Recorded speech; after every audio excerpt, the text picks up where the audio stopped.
నేను నిన్ను ఏర్పరచుకొని ఉన్నాను. హగ్గై 2:23. దేవుడు సెలవిస్తున్నాడు, అనాది సంకల్పం చొప్పున జగత్ పునాది వేయబడక ముందే నా కన్నులు నిన్ను చూచెను, నేను నిన్ను ఏర్పరచుకొని ఉన్నాను అని ఆయన అభయమిస్తున్నాడు. ఆయన నిన్ను ప్రేమించుచున్నాడు. నిన్ను సృజించినవాడు, భూమి మీద జన్మింప చేసినవాడు దేవుడే. ఆయన నిత్యుడగు తండ్రి, మొదటివాడు, కడపటివాడు, శక్తిమంతుడు. ఆయన నీకు దేవుడై ఉన్నాడు.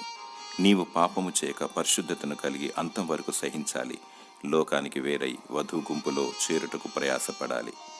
ఏర్పరచబడిన వారిని సహితం సాతాను మోసగించి నరకానికి గురి చేస్తాడు. నీ ఆత్మ 10,000 ప్రపంచముల కన్నా విలువైనది. ఆత్మ దేవుడు పెట్టిన దీపము. ఆత్మను ఆర్పకు. దేవుడు నిన్ను ఏర్పరచుకొని ఉన్నాడు. నీ రక్షణను కాపాడుకో, నీ బ్రతుకును మార్చుకో. వ్యక్తిగతముగా పరిశుద్ధతను కలిగి దేవునికి మహిమకరముగా జీవించు. జీవ పునరుత్థాన దినం వరకు నిందారహితముగా జీవించు. దేవుడు నిన్ను దీవించి ఆశీర్వదించునుగాక. ఆమెన్.